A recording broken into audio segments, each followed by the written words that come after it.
לראש השמורות. קומי רוני רוני בלילה, רוני בלילה לראש השמורות. קומי רוני רוני בלילה, רוני בלילה לראש השמורות. איי איי איי איי איי, שפכי כמים כמים ליבך נוכח פני השם. איי איי איי איי איי, שפכי כמים כמים ליבך נוכח פני השם. תנאי נאי נאי נאי נאי נאי נאי נאי נאי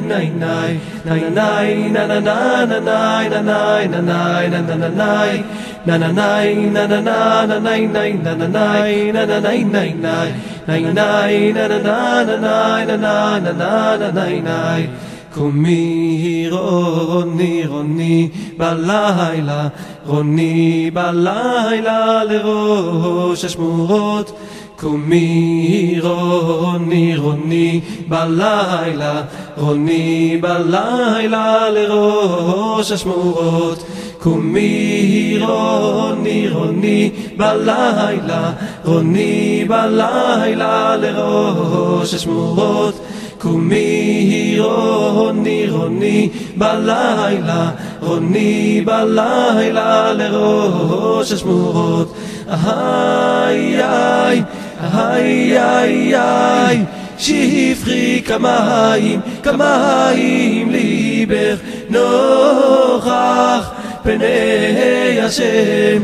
איי איי איי איי איי, שפכי כמים כמים ליבך נוכח פני השם. תנאי נאי נאי נאי נאי נאי נאי נאי תנאי נאי נאי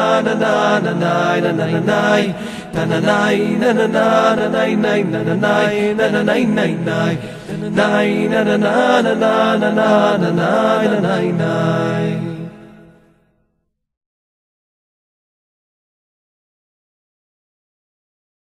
קומי רוני רוני בלילה, רוני בלילה לראש השמורות.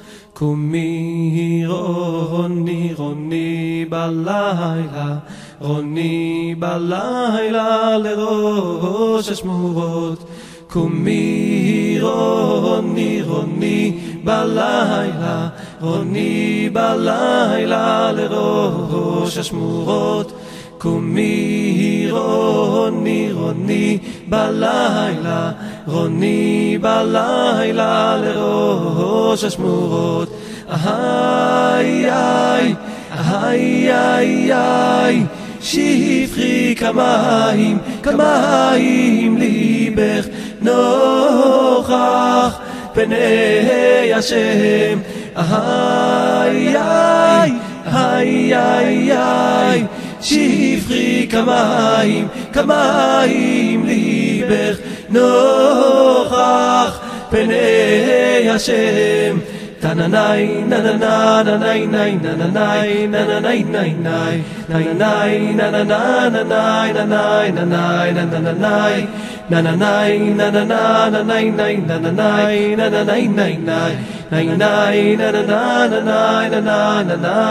נאי. קומי רוני רוני בלילה, רוני בלילה לראש השמורות. קומי רוני רוני בלילה, רוני בלילה לראש השמורות. קומי רוני רוני בלילה, רוני בלילה לראש השמורות. קומי רוני רוני בלילה, רוני בלילה לראש השמורות. איי איי איי איי איי, שפכי כמים כמים ליבך נוכח פני השם. איי איי איי איי איי שפכי כמים כמים ליבך נוכח פני השם. תננאי נננה ננאי נאי נננאי נננאי נאי נאי תננאי נננה נננה נננה ננאי נננאי תננאי נננה ננאי נאי נננאי נננאי נאי נאי תננאי נננה נננה נננה ננאי ננאי נאי.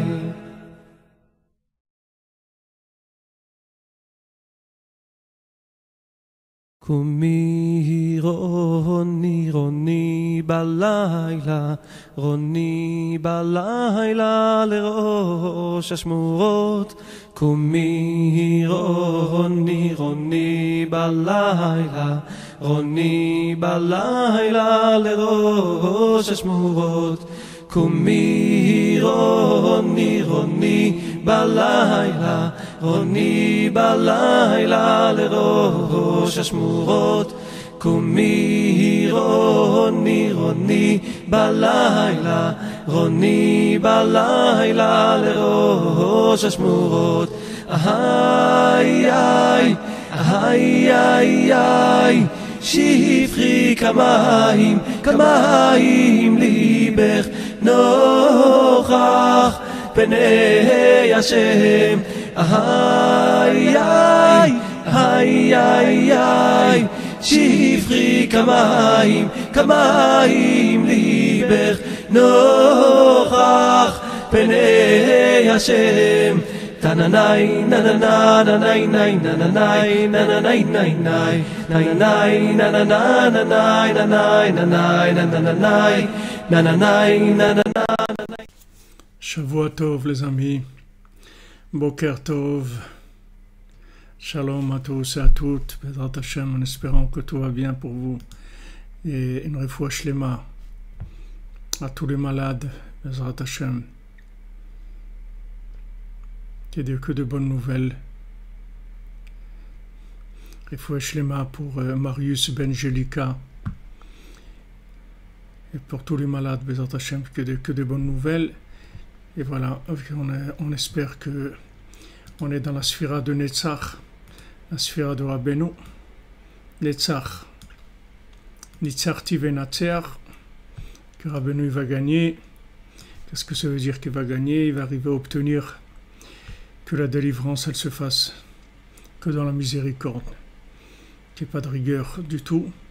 Donc, Bezrat Hashem, ces jours-là, ils vont passer, ils vont laisser place à une miséricorde extraordinaire, une bonté extraordinaire, une nouvelle vie.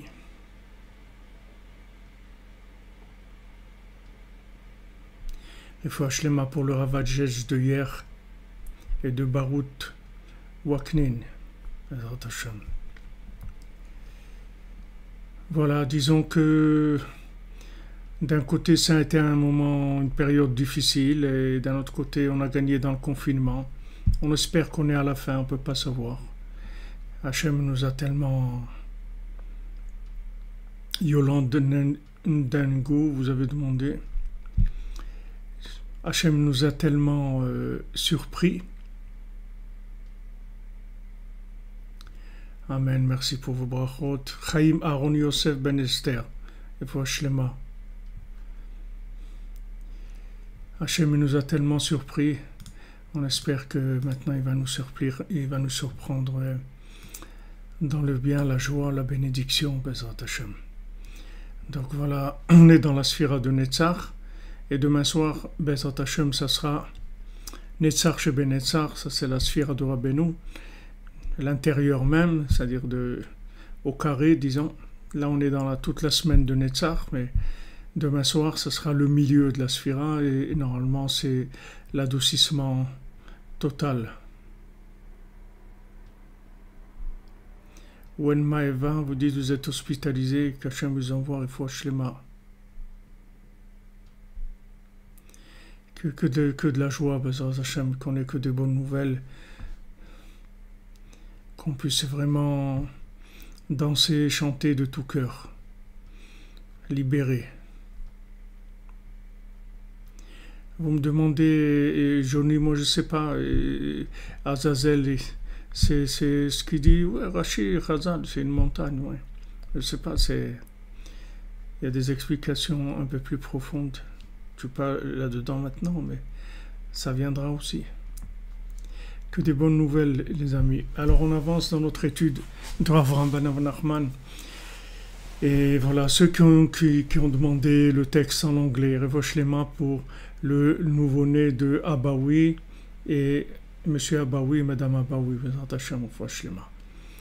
Ceux qui avaient demandé le texte en anglais, puisque Menachamaim,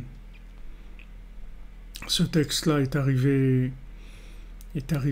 chez moi, je vous dis franchement, je ne sais pas comment, je l'ai retrouvé dans un Google Drive comme ça, il a été partagé avec moi, je ne sais pas par qui, quoi, je ne sais pas exactement.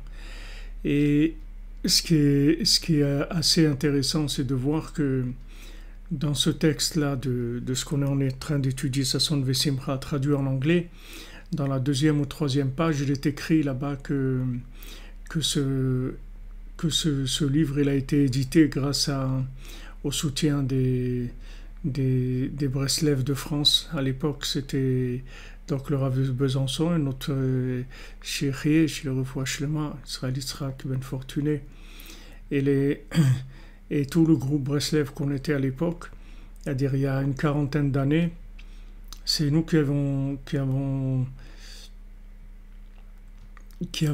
permis, disons, l'édition de ce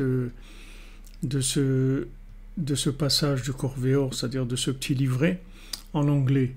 Et on voit que, voilà, que pratiquement 40 ans après, les choses reviennent et on ne sait pas trop comment, quoi, mais on arrive là, on voit que les tzadikim, ils sont avec nous et c'est quelque chose d'extraordinaire.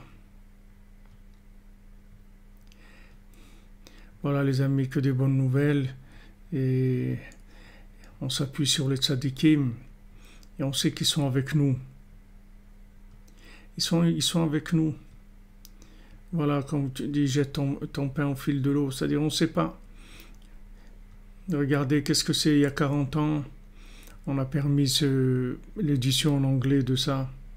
Combien ils ont imprimé, qu'est-ce que ça fait? C'est une petite brochure, c'est quelques dizaines de pages. Et voilà, maintenant, c'est venu que maintenant on l'étudie en plein dans ce confinement-là. Et il nous a dévoilé la Simcha, la puissance de la Simcha, que la Simcha c'était en fait l'infini dans ce monde, que c'était le but de toute la création, de tous les univers, que c'était le but de tout le bien, de toutes les mitzvot, de tout ce qu'on fait, c'est pour arriver à la Simcha. Que la Simcha, c'est la refoua de tout. Et Baruch Hashem, c'est comme on est arrivé là. Il faut que les tzadikim ils nous dirigent pour arriver là. Alors, on est resté, la semaine dernière, on était dans le passage de Avraham ben Nachman, il nous avait expliqué le principe de Sarah et de Abraham qui était rentré chez Avimelech et que là-bas, il n'y avait pas la crainte d'Hachem. Et après, il y a eu, de là, ils ont fait sortir Yitzhak, c'est-à-dire qu'ils ont libéré Yitzhak de cette galoute là-bas de chez Avimelech. Et ils n'avaient pas avant, ils n'avaient pas d'élèves, et après ils ont pu avoir un fils comme Yitzhak, et après ils ont eu beaucoup d'élèves. Alors Avraham ben Nachman il dit Uma shekatav Moranat zichrono livracha bagdama shel Sipurim Maasiot. Ce qu'il a écrit Rabbi Nathan dans l'Agdama de Sipurim Maasiot, c'est-à-dire dans la préface de Sipurim Maasiot. Je ne sais pas si vous avez, c'est-à-dire quand vous avez les contes, je ne sais pas si dans les contes qui sont traduits, je ne me souviens pas, je n'ai pas un livre ici pour voir, si en français vous avez là-bas l'Agdama, la préface de Rabbi Nathan. Je ne sais pas s'ils ont pris soin de traduire ça, mais il y a 2 préfaces dans le Sipurim Maasiot de Rabbi Nathan que c'est très très fort. C'est-à-dire ce qu'il explique là-bas, il nous met en condition, vous voyez, pour entrer dans les comptes. Donc peut-être que si vous l'avez pas, alors peut-être un jour on trouvera comment étudier ça. Ça serait bien d'étudier parce que c'est une ouverture sur les comptes, c'est une préparation dans la façon de voir les comptes. Et ça explique aussi, il explique Rabbi Nathan beaucoup le premier compte. Donc c'est à ça qu'il fait référence ici Rav Ben Nachman.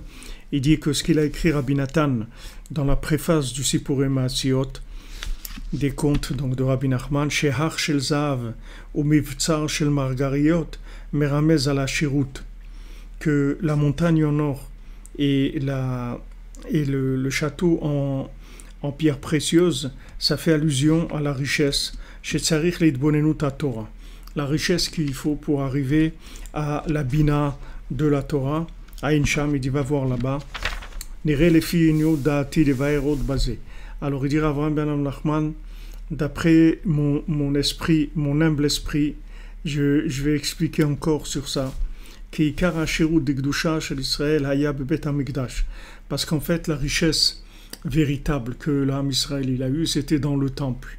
C'est là où il y a eu la richesse, comme c'est amené dans l'écoute à la Chod. Rabbi Nathan il dit Shenivna al-Har, le Beth Amikdash, il est construit sur une montagne. Chez Beatzmo Prinat Har Hazav ou Mitzar Shel Margaliot, que le temple, c'est ça en fait la montagne en or et le château en pierre précieuse. On dit par exemple de Chazal, ils disent que encore le Shalom Bayit pour Chaya Ben Bezrat Hashem. Nos sages ils disent que par exemple au temple, quand il y avait quelque chose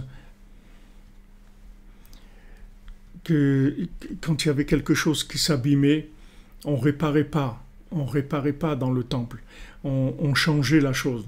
On ne réparait pas, c'est-à-dire on réparerait, il n'y avait pas de réparation.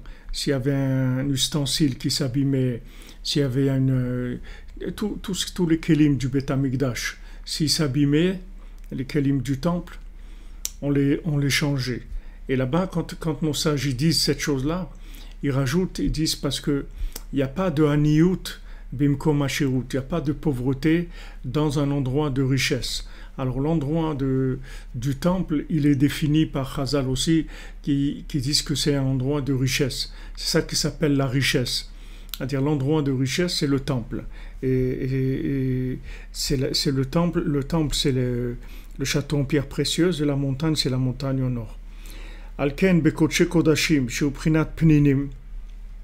Maintenant, c'est pour ça que à l'intérieur du Kodesh HaKodashim, c'est-à-dire à l'intérieur du Saint des Saints, qui est Mamash Pninim, comme on avait vu, on en avait parlé il y a quelques cours, on avait dit que Pninim, c'est-à-dire que en même temps, Pnina, c'est-à-dire c'est dans le nom, si vous voulez, dans le mot de Pninim, il y a le mot de pierre précieuse et il y a le mot de panim aussi, de visage d'Hachem, c'est-à-dire du véritable visage d'Hachem.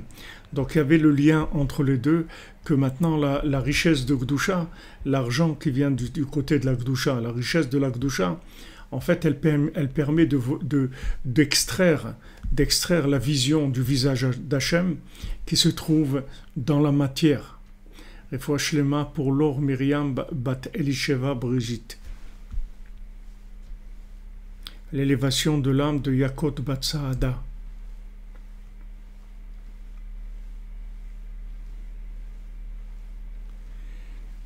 D'accord, donc le mot en hébreu pninim, il veut dire en même temps l'intérieur. Bifnim, il veut dire en même temps des pierres précieuses, et il veut dire en même temps le visage. Donc vous voyez, ces trois notions-là, vous voyez qu'elles sont liées, c'est-à-dire on parle de la même chose sous des angles différents, c'est-à-dire l'intérieur, c'est-à-dire comme on est maintenant dans le confinement, c'est le vrai visage qui ressort, le vrai visage de la vie, le vrai visage des choses, Et des fois, c'est vrai que dans ce confinement, on se trouve un petit peu idiot parce qu'en fin de compte, on voit qu'on s'est perdu. C'est-à-dire, on s'est perdu dans la course à quelque chose qui est du vent. C'est-à-dire, on sait même pas du tout on sait même pas du tout qu'est-ce qu'on faisait dans ce monde. On a oublié. Eh ben, Rachel Lévy, Mazal Tov pour vous venir dans le cours, dans la yeshiva des cordonniers. Voilà exactement, quand vous traduisez, merci Mademoiselle Frima, perle, visage, intériorité. C'est tout ce qu'on est en train de faire là, dans cet arrêt qu'Hachem il a mis dans le monde, que c'est un chesed elion, c'est une bonté. On ne peut même pas imaginer quelle bonté, combien les tzadikim ils ont dû prier, combien ils ont dû faire pour obtenir ça. Que Hachem il bloque Esav. Momentanément, il le bloque complètement et libérer les gens de manière à ce qu'ils aient le temps de voir ce qu'ils ont à l'intérieur, de voir leur véritable visage, le véritable visage de leur conjoint aussi.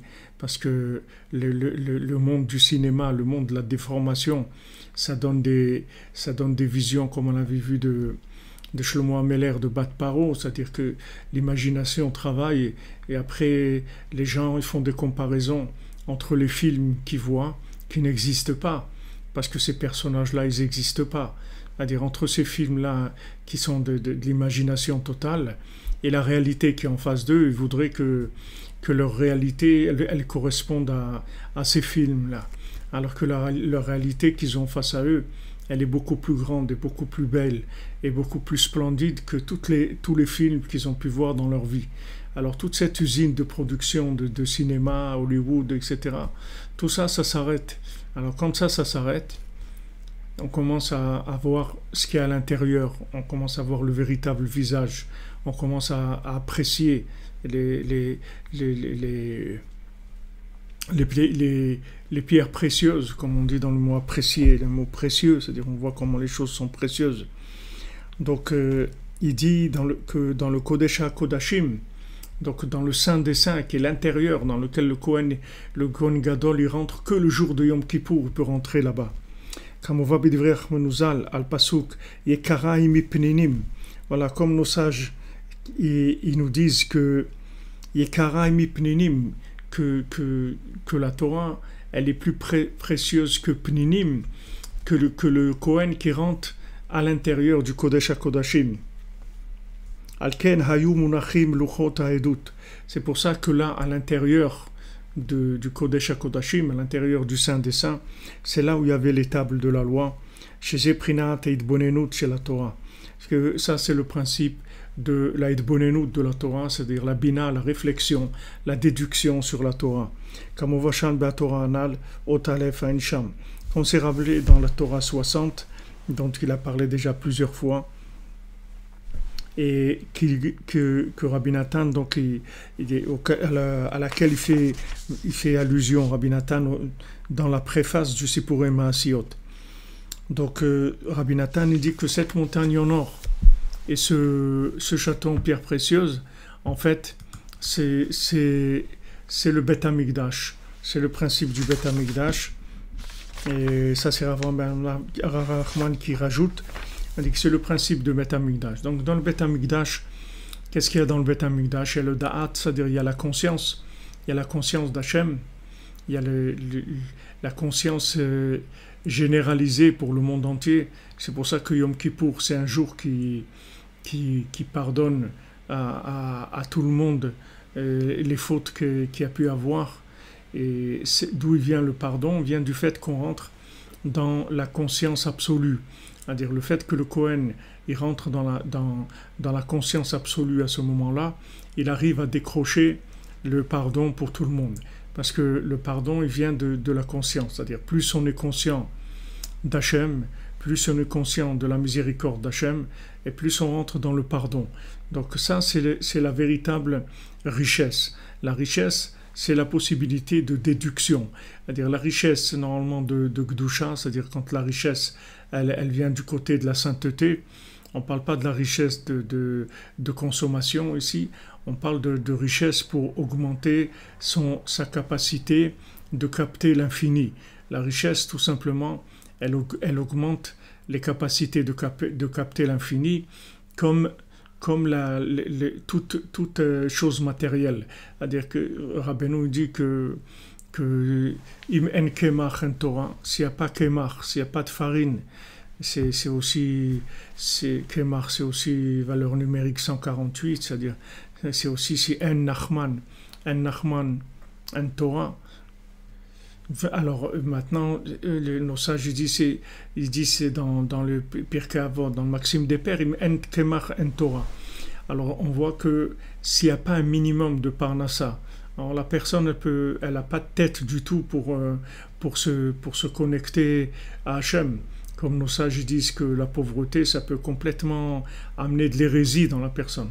C'est-à-dire la personne, elle peut être tellement amère et tellement révoltée, elle peut, chas v'shalom, se révolter contre Hachem, tellement la pauvreté matérielle, ça lui a tourné complètement la tête.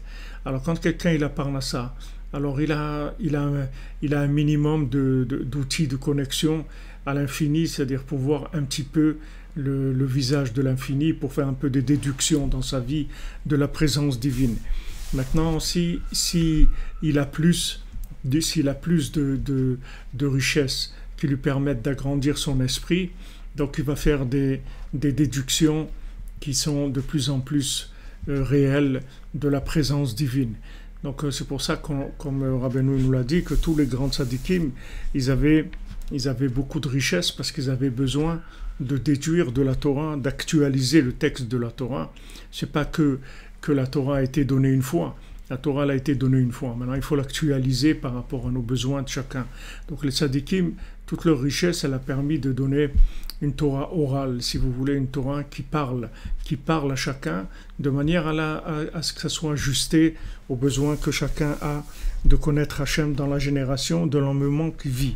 Donc ça, on l'a vu aussi dans l'écouter à la Hot, sur la Torah 54, quand Rabbi Nathan il dit pourquoi il faut payer celui qui travaille, il faut lui donner son salaire le jour même, quand il est salarié de la journée.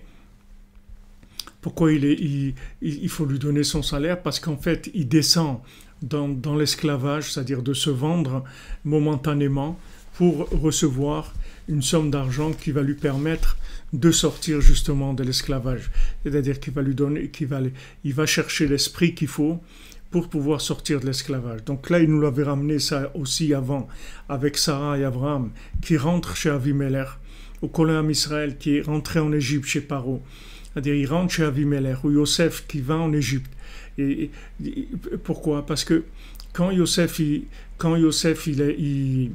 voit que son message ne passe pas quand il parle à ses frères, donc il se dit, puisque maintenant le message ne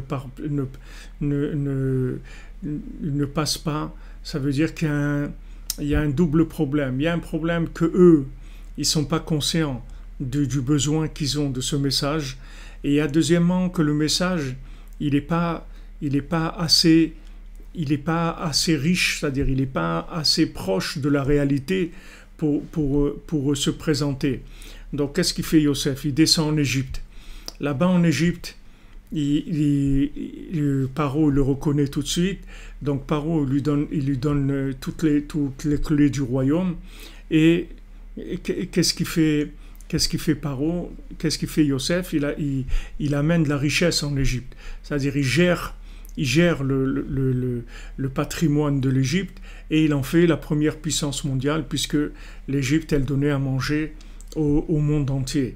Alors maintenant, le fait que Yosef il a acquis cette richesse-là, que c'est lui qui dirigeait tout le patrimoine de l'Égypte, c'est ça qui lui a permis de révéler la Torah, qui va permettre non seulement à ses frères de faire tchouva, mais qui va permettre à toutes les âmes qui sont venues en Égypte, c'est-à-dire les 70 âmes qui sont descendues avec Yaakov en Égypte, et qui sont les 70 facettes de la Torah, qui sont descendues en Égypte. Yosef, il a pu sortir une telle bina de la Torah qui va leur permettre non seulement de sortir d'Égypte, mais aussi de recevoir la Torah. Il va y avoir les deux choses qui vont se faire. C'est-à-dire en même temps, il va avoir la force de les faire sortir et en même temps, il va pouvoir leur donner la Torah. Tout ça, c'est venu parce que il a compris que le message, il n'était pas le message, il y avait quelque chose qui fonctionnait pas. C'est-à-dire le fait que maintenant ses frères veulent le tuer, c'est quelque chose qui est incompréhensible. Comment maintenant le tzaddik, comment les gens ils veulent le tuer? Comme Rabbi Nathan, c'est-à-dire comment les gens ils ont voulu tuer Rabbi Nathan. Rabbeinu, ils n'ont pas osé vouloir le tuer, ils ont fait de la marloquette contre lui, ils ont fait des oppositions contre lui, mais ils n'ont pas osé parler de tuer Rabbeinu. Mais Rabbi Nathan, oui, ils n'ont pas eu peur, ils ont dit on va tuer Rabbi Nathan. Pourquoi? Parce que Rabbi Nathan, il a fait descendre la Torah concrète, c'est-à-dire la Torah de Rabbeinu, il a mis à notre portée.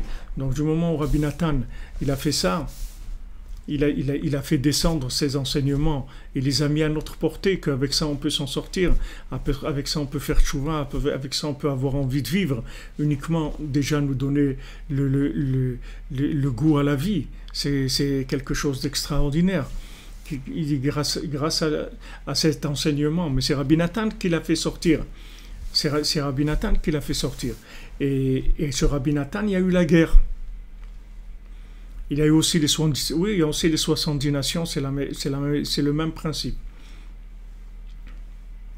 Voilà, comme ils ont voulu tuer Yoshua, comme ils ont voulu tuer Moshe Rabbeinu, comme ils ont voulu tuer tout, Rabbi Shimon Bar Yochai, le Baal Shem Tov, tout, c'est la même chose. C'est-à-dire tous ceux qui ont révélé Torah Emet, une Torah Emet, ça veut dire une Torah Emet Lehamito, une Torah adaptée à la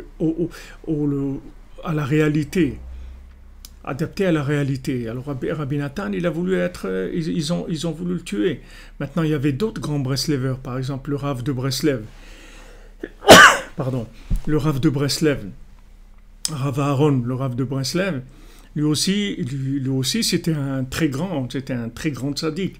Rabbeinu dit qu'il connaissait le chant de l'Agmara. Quand il étudie l'Agmara, il étudiait avec le chant, la mélodie même de l'Agmara. Donc c'était quelqu'un de très grand. Mais lui, il n'y a personne qui faisait la guerre contre lui. Pourquoi? Parce qu'il ne parlait pas de Rabbeinu. Comme il ne parlait pas de Rabbeinu, il n'y avait pas la guerre. Et Rabbi Nathan, qui parlait de Rabbeinu, il était mamash Yeshua bin Nun. C'est-à-dire que quand on dit Nun, qu'est-ce que c'est Yeshua bin Nun? C'est mamash la déduction, c'est-à-dire la 50e porte de la Bina, c'est-à-dire la déduction totale, la déduction claire des enseignements. C'est ça Yeshua bin Nun. C'est pour ça qu'il s'appelait Yeshua bin Nun, parce qu'il était capable, c'était l'élève qui était capable de déduire l'enseignement de Moshe Rabbeinu et donc de réaliser ce que Moshe Rabbeinu lui-même il n'a pas pu faire. Il a réalisé Yeshua bin Nun, de faire entrer le peuple en Eretz Israël, etc. Et Rabbi Nathan, c'est la même chose, c'est-à-dire que Rabbi Nathan, c'était aussi la lune de Rabbeinu, c'est-à-dire c'est l'élève de Rabbeinu qui a pu, mamash, révéler. Merci. Tous les Breslevers qui ont voulu amener de la Torah, ils les ont persécutés. C'est comme ça. Amen, merci. Comprenez? Et d'ailleurs, aussi, je pensais quand Rabbi Nathan, il a dit, moi, de mon côté à moi, je suis petit, je suis un nain, mais je suis un nain sur les épaules d'un géant. Et dans le mot nain aussi, on peut dire nun, que le mot nain aussi c'est nun.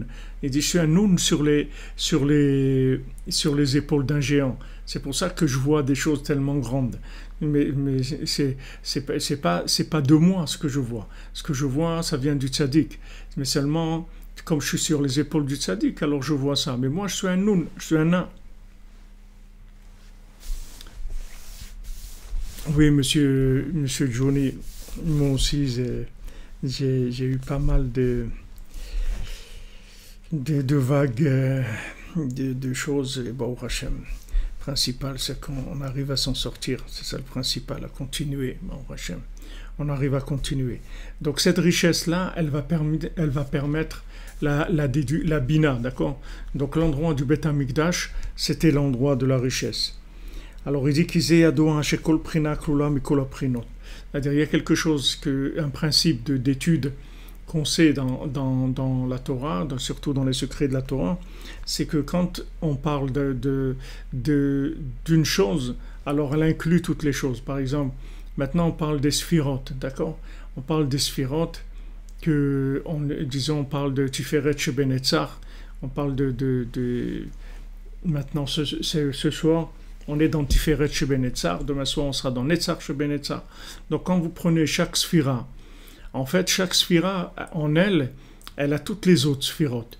Quand vous prenez la sphira de Chesed, elle a toutes les autres sphirotes, toutes les autres 6 sphirotes, elles sont en elle. C'est pour ça que dans ce conte-là, il y avait 6 garçons et une fille dans le premier conte du Sipurei Maasiot.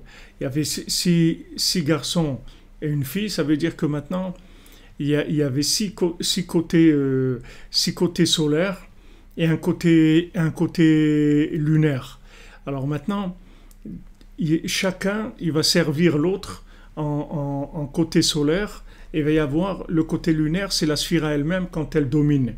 Par exemple, maintenant on est dans la sphira de Netzach, donc toutes les sphirotes de toutes les autres sphirotes, Chesed, Gvura, Tiferet, Hod, Yesod, Malchut, toutes les autres 6 sphirotes, elles vont aller vers Netzach, c'est-à-dire toutes, elles vont donner tout le côté Netzach qu'elles ont en elles, et elles vont s'inclure dans Netzach. Donc, en fait, chaque sphira, elle inclut les autres sphirotes. Seulement, quand c'est elle qui est la sphira principale, donc c'est elle qui est la couronne, c'est-à-dire c'est elle qui est le lunaire poussé à l'extrême, c'est-à-dire le côté le plus révélé, si on veut, et les autres, elles se mettent en position solaire par rapport à la princesse, c'est-à-dire cette princesse qui est, par exemple, aujourd'hui, c'est la sphira de Netzach. Mais chaque sphira, elle passe par cette étape-là, c'est-à-dire où à un moment, c'est elle qui a la couronne, c'est-à-dire c'est elle qui est dans le lunaire, et toutes les autres, elles vont lui envoyer des énergies. Vous comprenez?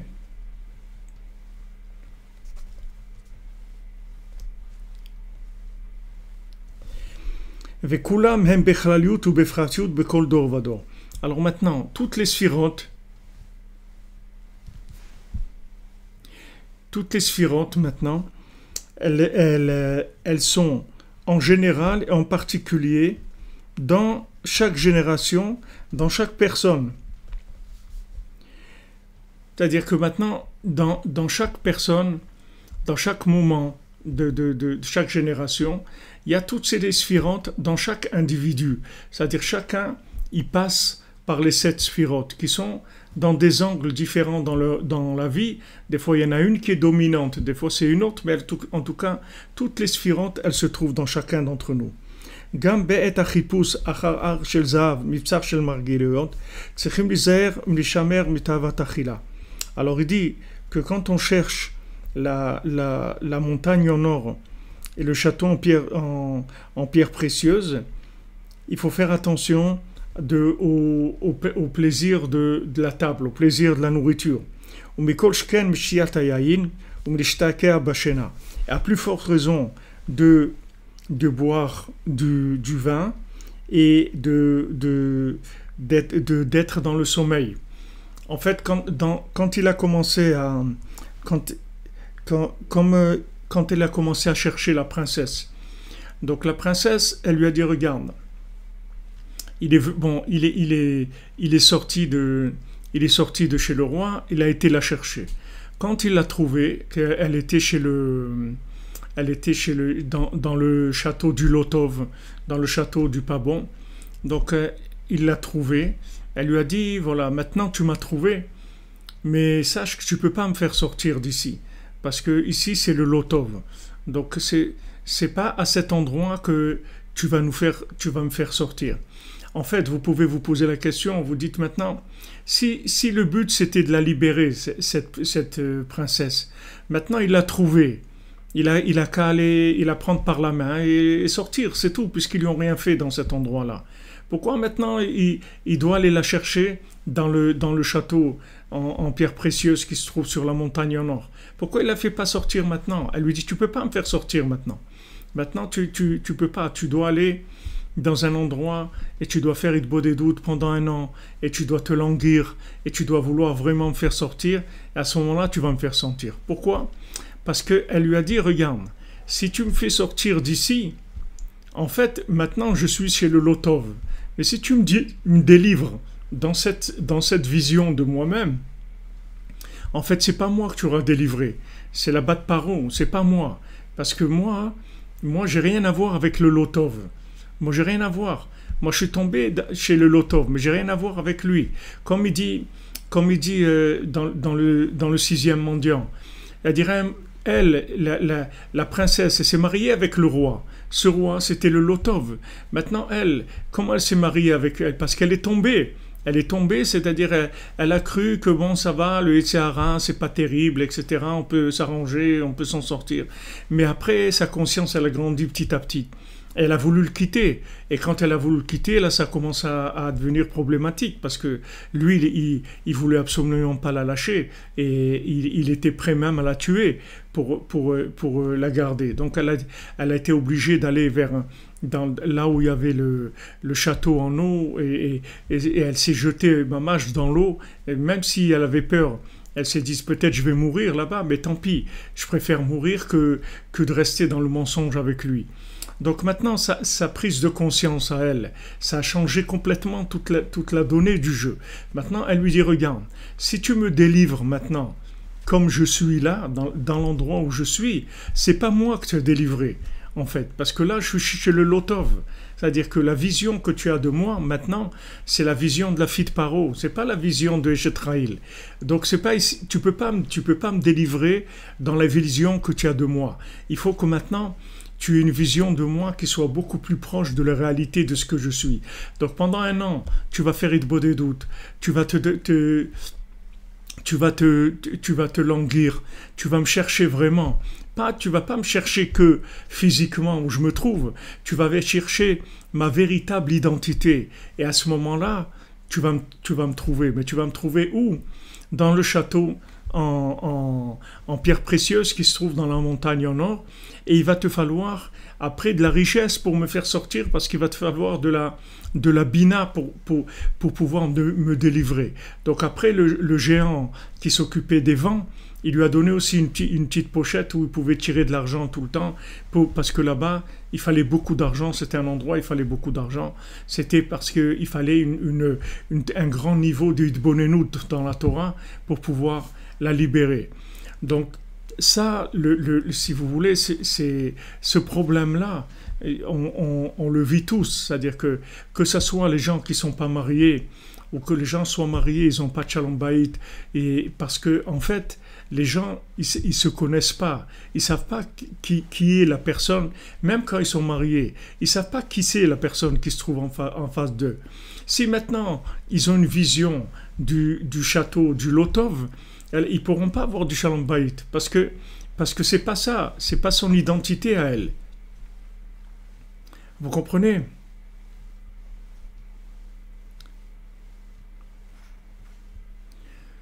Non, la richesse, c'est ce qui donne la force de déduction. La richesse, elle va donner la force de déduction, c'est-à-dire elle va permettre de voir autre chose que ce que les sens donnent comme image. C'est-à-dire, en nous, il y a le côté cinématographique et il y a le côté de l'intérieur. Nous, on vit dans un monde cinématographique, mais il y a l'intérieur de la personne. Et c'est ça le principal. Maintenant, pour voir l'intérieur de la personne, il faut de la hitbonenut, il faut de la bina, il faut de la déduction. Donc, elle lui dit d'abord, tu vas aller pendant 1 an, tu vas chercher à me libérer. Ensuite, le dernier jour, tu vas pas manger. Le dernier jour, tu vas pas manger, tu vas jeûner. Et après, tu vas me libérer. Donc maintenant, il n'est pas arrivé, il est tombé, il a mangé. Après, elle lui dit, dans les 2 cas, que ça soit manger ou que ça soit de boire du vin, le deuxième épreuve qu'elle lui a dit, les 2, c'était pour pas qu'il tombe dans le sommeil. Puisque vous souvenez qu'est-ce qu'il nous a dit sur Shlomo Ameler? C'est parce qu'il est tombé dans le sommeil qu'il s'est marié avec la Bat Paro, en fait. C'est-à-dire, le sommeil, ça veut dire perdre la conscience. Perdre la conscience, c'est que la conscience qui permet de voir l'intérieur. C'est-à-dire les yeux, ils ne voient pas l'intérieur. Les yeux, ils voient que l'extérieur. Et l'extérieur, c'est le Lotov. Bien que maintenant, là-bas, dans le château du Lotov, il y a beaucoup de richesses, il y a de la musique, il y a des pièces de théâtre, il y a du manger, des boissons, c'est très beau, etc. Mais elle lui a dit, ici, c'est le Lotov. Donc, tu ne peux pas me faire sortir de l'endroit du pas bon. C'est pas ça. Moi, c'est pas ça. Moi, j'ai rien à voir avec ça. Donc, maintenant, si tu veux me voir comme je suis vraiment, il va falloir une préparation.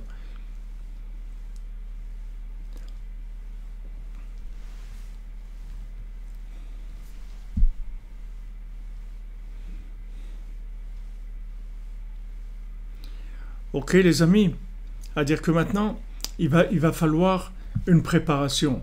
Elle lui dit, tu peux pas comme ça, tu peux pas voir l'intérieur. C'est sûr, on ne se connaît pas soi-même, mais le problème, c'est que c'est pour se connaître soi-même. On a besoin de communiquer avec des gens qui voient l'intérieur de nous-mêmes. C'est-à-dire que maintenant, on dit que tout ce qui a été perdu, ça se trouve chez le tzaddik, d'accord? On avait vu que au moment de la naissance, on oublie qui on est. Et on arrive dans le monde où on arrive, on est complètement dans l'amnésie, on ne sait rien du tout, on n'a pas de souvenir de quoi que ce soit, on ne sait pas qui on est. Alors Rabbi Nachman il dit que toutes les avédotes, c'est-à-dire tout ce qui se perd, ça se trouve chez le tzaddik. Le tzaddik, il a toutes les avédotes du monde. Chez lui, tous les gens perdus, ils se trouvent chez eux. Ce que ça veut dire que les gens perdus, c'est-à-dire qu'ils sont perdus eux-mêmes, ou ils ont perdu leur conjoint, ou ils ont perdu ce qu'ils sont venus faire, pourquoi ils sont venus sur terre, etc. Ils ne savent pas, ils ont perdu ça. Tout ça, ça se trouve chez le tzaddik. Parce que le tzaddik, il cherche sans arrêt, et il trouve tout ce que les gens ont perdu. Ça se trouve chez lui. Donc nous, en même temps, on est perdus, mais d'un autre côté, les personnes qui vont nous aider à nous trouver, c'est des gens qui sont en même temps connectés à eux-mêmes et en même temps connectés à nous, connectés au tzaddik. C'est les gens qui vont nous permettre de nous trouver. Donc on a besoin des autres. On a besoin des autres. Mais on a besoin des autres. Pas dans un rapport extérieur, un rapport commercial, un rapport d'intérêt. On a vraiment besoin d'avoir des rapports avec des gens qui cherchent dans le château en pierre précieuse, pas dans chez le Lotov. C'est là-bas qu'on a besoin. Alors si maintenant quelqu'un il cherche dans ce château-là, alors c'est extraordinaire parce que ça va il va enrichir l'autre, chacun il va découvrir l'autre, il va l'aider à se connaître, il va l'aider à se découvrir parce que il le fait sortir en fait de la katnout, de la petitesse et du côté extérieur de ce monde. Donc là quand maintenant elle lui dit de pas manger ou de pas boire, les deux raisons c'est les mêmes. C'est-à-dire les deux raisons c'est pour pas tomber dans le sommeil. Alors il y a deux sortes de sommeil. Il y a le sommeil qui va venir par la nourriture, il y a le sommeil qui va venir par le vin. Alors le sommeil de la nourriture, c'est l'arbre de la connaissance du bien et du mal. Puisque pourquoi maintenant la connaissance elle est venue par l'intermédiaire du fruit? Parce que c'est sous la forme de la nourriture qu'il y avait la connaissance de la logique qui est venue dans le monde. Donc elle lui a dit ne mange pas, parce que si tu manges, tu vas tomber dans le sommeil qui vient de la logique.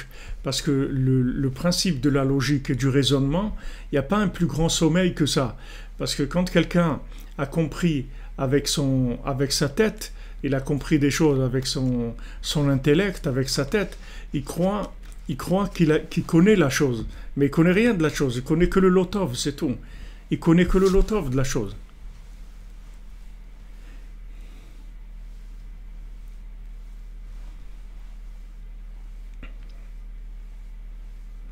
Vous comprenez? Quand vous avez appris quelque chose intellectuellement, vous connaissez le côté Lotov de la princesse, de l'âme. C'est le côté Lotov, la logique. Puisque Hachem lui a dit, le jour où tu vas manger de ça, tu vas mourir. C'est-à-dire que sache que ce que tu vas apprendre avec de la logique pure, ça va pas te donner ça va pas te renseigner sur la Bat-Meller, sur la princesse. Tu vas pas savoir qui c'est la princesse. Parce que l'approche logique, elle va te faire tomber dans le sommeil. C'est-à-dire que tu vas complètement ignorer ce que c'est la princesse. Tu vas pas savoir qui c'est. Parce que la logique, elle te laissera jamais avoir accès. Donc la première chose qu'elle lui a dit, c'est tu manges pas. Après, pour pas tomber dans le sommeil. Après, elle lui a dit, ok, tu n'es pas arrivé à tenir là-dedans, donc tu vas maintenant ne pas boire de vin. Maintenant, quand il est tombé dans la boisson du vin, c'est pas qu'il voulait boire du vin. Il voulait pas boire du vin, mais il pensait que c'était pas du vin. Pourquoi? Parce que d'après le raisonnement, il a vu en fait que cette rivière, ça pouvait pas être. Comment une rivière, ça peut être du vin? Mais d'un autre côté, il voyait, ça avait le goût, ça avait l'odeur et le goût, vous voyez. Mais d'après sa logique, non. Donc c'est comme ça qu'il a bu. Mais d'où elle est venue cette logique? Elle est venue parce qu'il a mangé avant. C'est-à-dire, comme il a mangé avant, il est tombé dans le sommeil. Même quand il s'est réveillé, après il s'est réveillé avec la logique.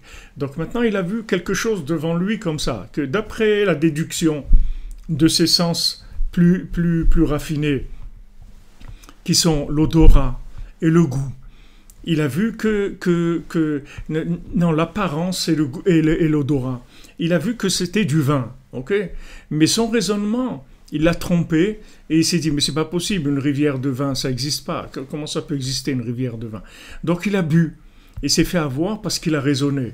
Il n'aurait pas raisonné, il aurait vu que ça a la couleur du vin et l'odeur du vin, ça suffit. Il n'a pas besoin d'aller plus loin, non, il a raisonné, il est tombé.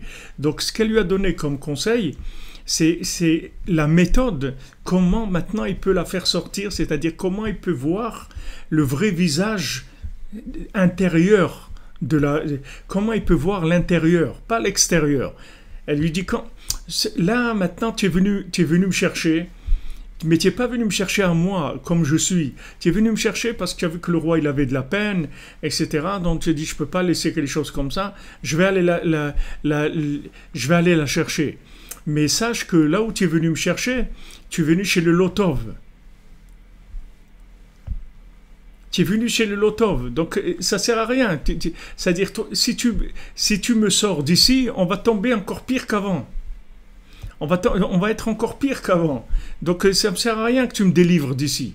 Il faut que tu me délivres de mon vrai visage, c'est-à-dire que tu vois en moi qui je suis vraiment, pas chez le Lotov. Ok? Donc elle lui a dit comment il allait faire maintenant pour se débarrasser de la vision négative qu'il avait d'elle. C'est-à-dire c'était pas de sa faute, mais c'est comme il avait une approche logique des choses, donc il pouvait pas prendre conscience de la grandeur de la princesse. C'est-à-dire que maintenant, comme il s'alimentait avec des notions qui sont des notions de logique, il pouvait avoir aucune idée de ce que c'était son âme. C'est impossible qu'il sache qu'il a une âme et qu'elle c'est une âme. Il peut pas savoir parce que il se nourrit avec de la logique. Comme Rabbeinu a dit, il a dit, si on laissait un mort venir dans un endroit où il y a des philosophes qui discutent, alors ils arrêteraient de philosopher tout de suite. Dès qu'ils verraient le mort, ils diraient c'est fini. Ils passeraient tout de suite à autre chose. Ils arrêteraient tout de suite la philosophie. Mais comme maintenant, ils n'ont jamais vu un mort, parce qu'eux-mêmes, ils vivent, c'est des morts vivants, ils n'ont jamais vu un mort, alors ils parlent de choses, ils raisonnent, etc. Mais ces raisonnements, ils n'ont aucun sens, ni un début, ni à la fin, il n'y a rien du tout là-dedans. Donc elle lui a dit, comme ça, il n'est pas question que tu me libères de là. Si maintenant tu vas me faire sortir pour me considérer comme ça, comme tu me vois chez le Lotov, là, ça ne s'appelle pas une délivrance, c'est rien du tout. Vous comprenez ?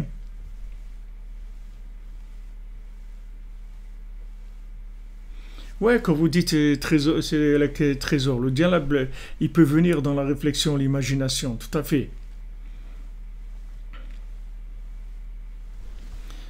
Voilà le bon œil, exactement quand vous dites François Guéret. Ce qu'on cherche, c'est le bon œil, c'est-à-dire la véritable vision des choses. Quand ils ont commencé à parler contre Rabbeinu, contre Rabbi Nachman, et dire des choses contre lui, etc., alors Rabbi Nachman, il a dit, moi aussi, moi aussi, la personne dont il parle, moi aussi je suis contre lui, cette personne-là. Regardez, Rabbi Nachman l'a dit, c'est-à-dire ce qu'ils ont fabriqué de moi, ce qu'ils disent de moi, ce qu'ils ont fabriqué de moi, moi aussi, cette personne-là, je suis contre elle. Mais le seul problème, c'est que c'est pas moi. Comme Yosef, c'est-à-dire ce qu'ils ont dit de Yosef, c'est-à-dire ce qu'ils pensaient de Yosef. Même Yosef, il aurait été contre cette personne-là. Mais le problème, c'est que c'était pas Yosef du tout. C'était pas lui. Il fallait que maintenant, lui, il leur a annoncé, il leur a dit, regardez, vous allez vous prosterner à moi. Il dit quoi? Nous, on va te prosterner à toi, mais t'es fou, quoi? Qu'est-ce que tu racontes? Et ça fait que de la haine. Après, quand ils sont venus en Égypte, ils se sont prosternés à lui. Mais pourquoi ils sont prosternés à lui? Parce qu'il a passé exactement le même chemin que celui qui a été chercher la Bat Meler. Mais seulement c'était la Bat Meler qu'il y avait en lui. C'est-à-dire que Yosef, maintenant, il devait réussir à faire sortir son identité et l'identité des autres en même temps. La sienne et les autres en même temps. C'était pas que les autres ou que la sienne. Il fallait les deux. Maintenant, pour avoir son identité à lui, c'est-à-dire être reconnu par ses frères, d'abord il est descendu chez Paro, il a été reconnu par Paro. Et de là-bas, il a tiré toute la richesse. Après, ses frères sont venus et il les a nourris. Et après, ils se sont reconnus, ils se sont prosternés à lui, et en tant que maître de l'Égypte et maître du monde, ils se sont prosternés à lui. Et là, il leur a dit, vous souvenez ce que je vous ai dit? Je vous ai dit que vous alliez vous prosterner à moi. Voilà, vous êtes prosternés. Donc, vous n'imaginiez pas que ça allait venir. Voilà, vous êtes prosternés. C'est-à-dire qu'à un moment, il fallait la rencontre entre la véritable identité de Yosef et la véritable identité de ses frères.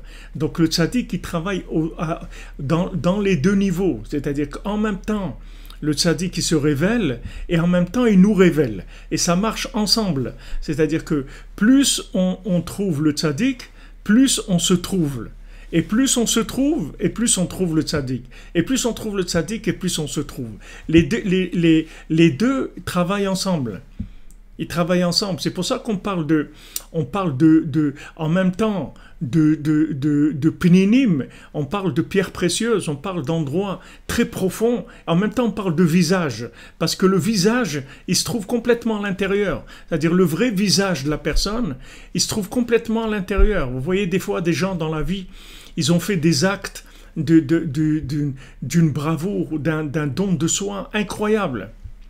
Incroyable. Et ces gens-là, c'est des gens simples. Vous le voyez, vous avez l'impression que c'est un consommateur, comme tout le monde, 50 millions de consommateurs. Et puis vous pensez, et à un moment, il y a une situation qui se présente, où il y a l'intérieur de lui-même qui se révèle.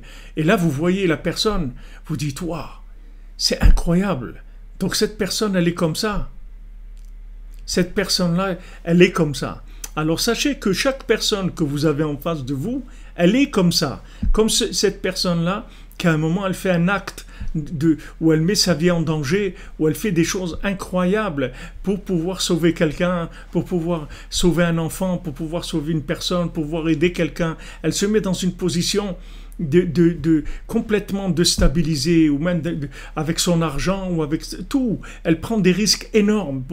Et là, vous voyez apparaître un côté de la personne que vous ignorez complètement. Mais sachez que tous les gens, ils sont comme ça. Seulement, ils ne sont pas sortis. C'est ça le problème. Et tout le système dans lequel on vit, il ne nous laisse pas sortir. Il ne nous laisse pas. Il ne veut pas du tout ce côté de nous-mêmes. Il ne veut exploiter que le côté extérieur, image. Ils veulent que la projection de l'image de nous-mêmes, mais pas de l'intérieur. L'intérieur, ça ne les intéresse pas du tout, parce que c'est très dangereux pour les systèmes. Parce que si les gens ils se révèlent de l'intérieur, il n'y a plus de système. Il n'y a plus besoin de système. Il n'y a plus besoin, parce que les gens ils vont tellement s'entraider, ils vont tellement s'aimer, qu'il n'y a plus besoin de système. Tout le système, c'est pour gérer des esclaves. Donc il y a un développement de la logique, il y a un développement de tout ce qu'elle lui dit ici de ne pas faire. C'est ça que le système il fait, pour embrouiller les gens, pour les cacher, pour que les gens ils restent cachés. Et des fois, à un moment, ça s'ouvre. Comme le fils qui était en pierre précieuse. Alors sa sœur, elle était jalouse, mais elle a dit, bon, ça va, au moins il n'est pas en pierre précieuse, ça va. Et à un moment, en travaillant, coupant du bois, il se coupe. Et elle voit que derrière sa peau, en fait, il y a un diamant. Donc elle s'affole complètement. Elle dit, mais en fait il est en pierre précieuse. Et là, elle trouve elle trouve un sorcier pour le maudire, pour lui faire une sorcellerie, et il attrape la lèpre, manque de peau. Quand il attrape la lèpre, c'est là où toute sa peau tombe et se révèle qu'il est en pierre précieuse. Donc nous, c'est la même chose. C'est-à-dire que maintenant, on se trouve dans le confinement parce qu'on nous considère comme des lépreux. On est tous des gens contaminés et contamineurs. C'est-à-dire on nous considère comme ça. Mais ce qu'ils ne savent pas, c'est que manque de peau, ce confinement, il va révéler tous les diamants qu'il y a en nous. Parce que quand on est confiné, quand on rentre à l'intérieur de nous-mêmes, quand on rentre à l'intérieur de notre famille, on va voir quelle est notre véritable nature en fait. Et on va voir la nature de l'autre qui va sortir. Parce que ça y est, maintenant on arrête le film. C'est-à-dire pendant quelques semaines, quelques mois, on ne sait pas combien de temps ça va durer. Mais pendant ce temps-là, le film s'arrête. C'est-à-dire on arrête de jouer au cinéma. Il n'y a plus de cinéma. Donc qu'est-ce qu'on devient nous-mêmes?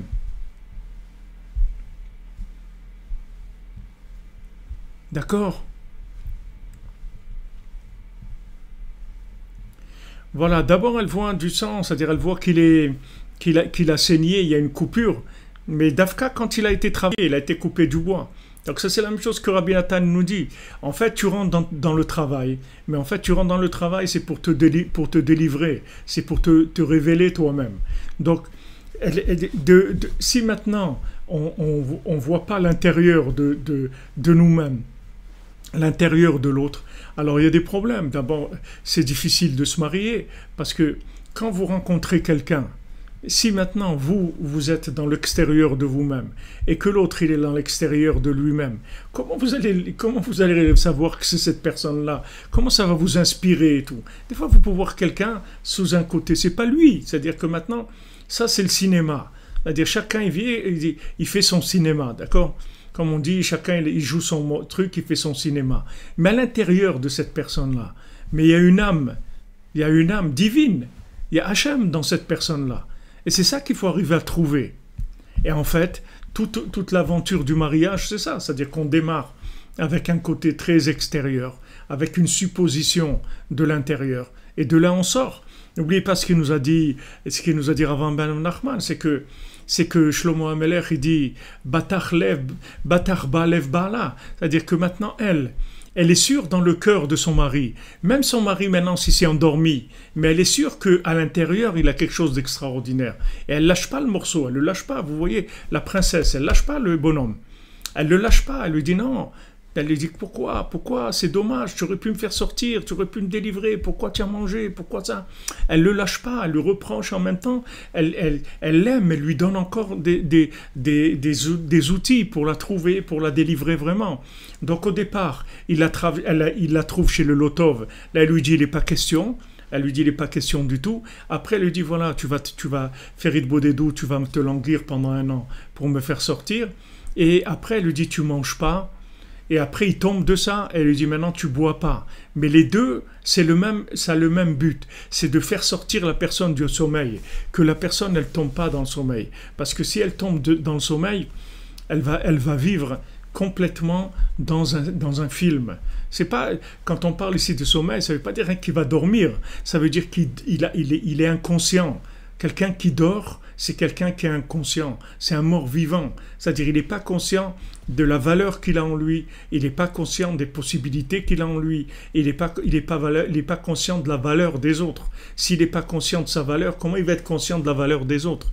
Donc le tzaddik, en même temps, il faut qu'il fasse connaître sa valeur, et en même temps, il faut qu'il fasse connaître la valeur des gens. Parce que si maintenant, les gens, ils ne se connaissent pas, même s'ils viennent chez le tzaddik, ce n'est pas le tzaddik qu'ils vont connaître. Rabbi Nachman dit, il y a des gens, ils viennent chez moi pour des bénédictions. Il y a des gens, ils viennent chez moi pour des enseignements, parce que j'y vois que j'ai des enseignements qui sont vraiment, même dans la logique, c'est des enseignements très élevés. Il y a des gens qui viennent prendre une bénédiction, comme il dit, allez, je vais prendre une bracha chez Rabbi Nachman, je vais aller prendre une bénédiction chez Rabbi Nachman. Mais Rabbi Nachman, il dit, mais c'est pas ça, moi, que je veux. Moi, je veux que vous soyez dans mon cœur, que vous soyez cuit, pétri à l'intérieur de mon cœur. C'est ça que je veux. Moi, c'est pas que vous veniez chez moi chercher des bénédictions ou chercher des enseignements. Moi, je veux que vous veniez chercher, que vous viviez dans mon cœur, mamash. C'est ça que je veux. Donc maintenant, pour arriver à ça, pour arriver à vivre dans le cœur du tzaddik, il faut en même temps connaître le tzaddik et en même temps se connaître soi-même. Parce que sinon, si vous ne connaissez pas vous-même ou vous ne connaissez pas le tzaddik, vous allez avoir un rapport qui est faussé. Parce que vous ne savez pas à qui vous avez affaire. Combien Rabbi Nachman, combien de fois il répète, vous ne me connaissez pas, vous ne savez pas qui je suis, si vous saviez qui j'étais, vous serez en train de danser toute la journée, vous ne savez pas qu'est-ce que c'est le mérite de vous rapprocher de moi, vous n'avez aucune idée de ce que ça veut dire. Toujours, il dit des choses pour essayer de réveiller chez nous cette curiosité, cette recherche, d'aller chercher plus profond, aller chercher plus profondément le tzaddik, et si on trouve le tzaddik, alors on se trouve à nous-mêmes. Pourquoi la Gemara elle dit, le Talmud il dit Matza Isha Matza Tov. Il a trouvé une femme, il a trouvé le bien. Qu'est-ce que ça veut dire il a trouvé une femme, il a trouvé le bien? Ça veut dire que si quelqu'un il trouve sa femme, il a trouvé le bien en elle, il a trouvé le bien en lui. Parce que elle va l'aider à savoir qui il est. Et lui, il va l'aider à savoir qui elle est. Les deux vont s'enrichir. Les deux vont s'enrichir. Vous comprenez? Les deux vont s'enrichir. C'est ça la solution.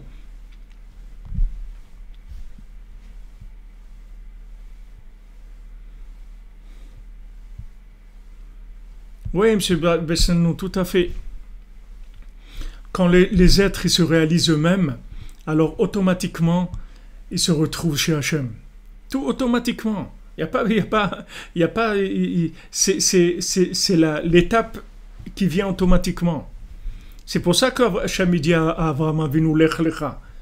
Normalement, quand quelqu'un vient chez vous, vous lui dites pas Lech Lecha. Va chez toi.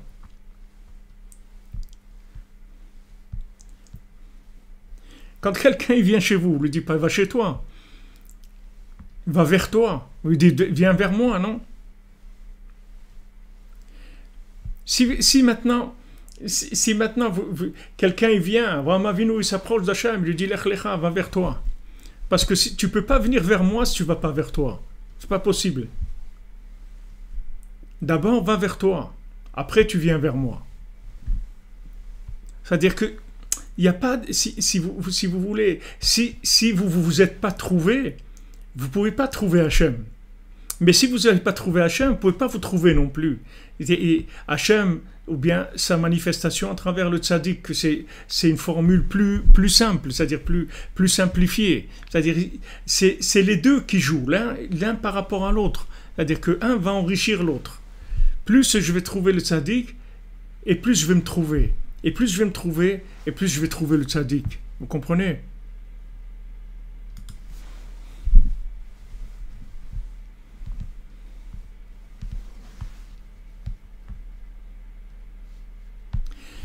Oui, vous dites Madame Azoulay, on doit faire l'Ech Lecha en Eretz Israël, c'est vrai, mais c'est la même chose. C'est-à-dire que si vous êtes en Eretz Israël et que vous connaissez Eretz Israël chez le Lotov, ça marche pas non plus. Vous comprenez? C'est-à-dire Eretz Israël, ça se cherche. Qu'est-ce que c'est Eretz Israël? C'est la sainteté d'Eretz Israël. Ça se cherche, comme le Zivouk, c'est la même chose. Ça se cherche. On cherche. On cherche. Et pour chercher, il faut que vous connaissiez vous-même. Vous connaissiez vous-même, sinon qu'est-ce que vous allez chercher? Vous savez, vous avez aucun rapport avec la chose. Mais maintenant, quand vous commencez à vous découvrir vous-même, c'est pour ça qu'elle lui donne des examens à faire avant de venir la sortir. Elle lui dit, tu peux pas me sortir. Qu'est-ce que tu vas sortir? Un tableau de la Joconde, tu vas sortir? Qu'est-ce que tu vas sortir? Alors va faire une beau des doutes. Va faire une beau des doutes, apprends à te connaître. Parle avec Hachem. Commence à dialoguer avec Hachem. Nafshi yatsa bedabero. Mon âme, elle va sortir en parlant. Chaque fois que je parle avec Hachem, mon âme se révèle à moi. je parle avec Hachem, puisque maintenant mon âme c'est la partie d'Hachem qu'Hachem il a mis en moi. Donc en parlant avec lui, ma véritable nature ressort. C'est ma nature qui ressort, ma nature profonde qui ressort. Donc elle lui dit, va te trouver à toi d'abord, après tu viens me chercher. Et là tu vas voir où je suis. Mais là, comme tu me considères, c'est pas du tout moi. Donc on va rien faire. Tu vas croire que tu m'as libéré, mais tu m'as pas libéré du tout. Tu m'as pas libéré du tout. Vous voyez le Or HaChaim Akadosh, Rabbi Chaim Ben Attar, le Or HaChaim Akadosh, quand il est venu en Eretz Israël, il marchait pas. Il est allé chez Rabbi Shimon Bar Yochai. Il montait à quatre pattes. Il montait la montagne de chez Rabbi Shimon Bar Yochai. Il dit Eretz Israël, il embrassait la terre, il se couchait par terre, il embrassait la terre, parce que ils avaient une sensibilité, un émotionnel qui était déjà d'un niveau très très élevé. Donc quand il rentrait dans la chose. Ce qu'il nous dit, c'est Rav Ben Nachman, ce que j'essaye de vous expliquer, c'est vrai que c'est des choses qui sont très profondes, que doucement, on arrive à un petit peu à faire sortir les choses. C'est que quand il dit ici que tout inclut tout, en fait, n'importe où vous trouvez, il y a tout. Si vous habitez à Paris aussi il y a Eretz Israël. À Paris aussi, à Jérusalem. Mais si vous ne trouvez pas le Jérusalem de Paris, c'est sûr qu'à Jérusalem lui-même, vous ne le trouverez pas. D'abord, vous devez trouver le Jérusalem qui est à Paris. Une fois que vous allez trouver le Jérusalem à Paris, automatiquement, vous allez voir que vous êtes aspiré, vous allez vous trouver dans le vrai Jérusalem, c'est-à-dire le Jérusalem dans le côté extérieur aussi et intérieur.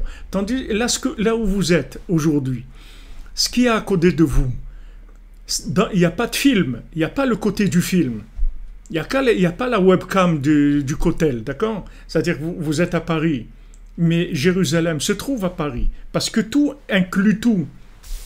C'est ça qui est extraordinaire.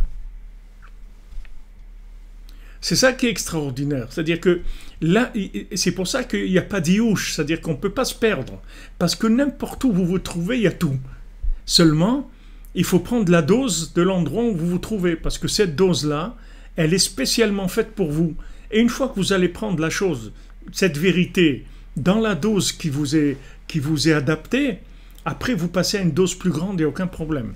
Donc ça, c'est la deuxième chose. La première chose, elle met en garde sur la logique, et la deuxième chose sur le vin. C'est-à-dire le vin, c'est 70... C'est les 70 facettes de la Torah. Elle lui dit attention, ribouille or. C'est-à-dire ne commence pas à avoir les yeux plus grands que le ventre. C'est-à-dire ne cherche pas à manger ce que tu ne peux pas digérer. D'abord, regarde ce que tu peux digérer, après tu manges, en fonction de ce que tu peux digérer. Ne prends pas de la Torah que tu ne peux pas vivre, cette Torah-là. Donc, fais la formation intérieure, extérieure en même temps, que tu saches quelle Torah tu peux digérer. Quel niveau de Torah, et par rapport à ça, tu prends de la lumière. Tu prends de la lumière que tu peux transformer en réalité. Ne prends pas de la lumière qui va te saouler comme du vin, c'est-à-dire ça va te tourner la tête, mais il ne va rien avoir de concret. Donc ça, c'est la deuxième étape. Le premier examen qu'elle lui dit, c'est de ne pas manger, de ne pas rentrer dans la logique. Et s'il avait réussi à ça, il n'aurait pas eu besoin du deuxième. Parce que si maintenant il n'était pas dans la logique, il n'y aurait aucun problème de ribouille or, de trop de lumière. Tout le principe de trop de lumière, c'est que y a la logique. La logique, c'est ça qui donne que la lumière, elle tue la personne. Parce qu'il commence à raisonner, il ne comprend pas. C'est-à-dire comme les 4 qui sont rentrés dans le Pardès, et les 4 qui sont rentrés en haut, dans les secrets de la Torah, il n'y a que Rabbi Akiva qui est rentré Béchalom, il est sorti Béchalom. Parce que Rabbi Akiva, il n'était pas dans la logique. C'est-à-dire il avait une logique de cœur, il n'avait pas une logique de cerveau. Mais les autres, comme ils avaient une emprise de la logique, ça a explosé. Quand ils ont vu le prince de la Torah et ils ont vu Hachem, ils n'ont pas pu croire que c'était la même chose. Qu'en fait, toute sa force de ce prince-là, elle venait d'Hachem. Ils ne pouvaient pas. Comme nous, dans ce monde-là, on ne peut pas croire que les choses, ça vient tout d'Hachem. On n'arrive pas à le voir, on est d'accord, on y croit intellectuellement, mais dans le vécu, on ne croit pas que tout vient d'Hachem. Quand on voit quelque chose, on a l'impression que c'est cette chose-là. Comme quelqu'un m'a dit, bon, Hachem, depuis que j'écoute les cours et tout, j'ai presque plus peur, etc. Parce que la chose, elle nous fait peur. Pourquoi? Parce qu'on croit que cette chose-là, elle a une force en elle-même. Mais si on sait que cette chose-là, elle est complètement dépendante d'Hachem, complètement dépendante d'Hachem. Donc ça y est, cette chose-là, elle nous fait plus peur, parce que c'est Hachem. Donc nous aussi, on est à notre niveau, on est complètement dans cette logique-là. Maintenant, ces grands tzadikim, c'était des grands tzadikim, des Elisha ben Abouya, c'était des Benzoma, c'était des gens d'un niveau, Ben Azaï, c'était des gens d'un niveau très très élevé. Seulement, ils avaient une emprise de la logique. Donc quand ils ont vu la lumière, la logique, elle a explosé, elle leur a fait ribouille or, et ils ont cru qu'il y avait que Chas v'Shalom, il existait, que l'ange Matat, il était indépendant d'Hachem, Chas v'Shalom. Ils ont cru ça. Mais Rabbi Akiva, non, parce que Rabbi Akiva, il avait la connaissance du cœur, pas la connaissance du cerveau. C'est pour ça que Rabbi Akiva, il était très très grand. Normalement, c'est lui qui devait être Moshe Rabbeinu, qui devait donner la Torah. Rabbi Akiva, il était très très grand parce qu'il avait Chokhmat Lev, il avait la connaissance du cœur. C'est là où Rabbeinu nous amène. Rabbeinu nous amène à la connaissance du cœur, pas la connaissance de la tête uniquement. Rabbeinu nous amène à la connaissance du cœur. Dans la connaissance du cœur, c'est une connaissance où vous n'aurez jamais de ribouille or, jamais de ribouille or, jamais de logique. C'est la connaissance du cœur, c'est la connaissance connectée, c'est une autre connaissance complètement. Donc, si vous voulez, le chemin, c'est celui-là. D'abord, elle se trouve dans le Lotov. Maintenant, pour la sortir, première chose, faire attention à la logique.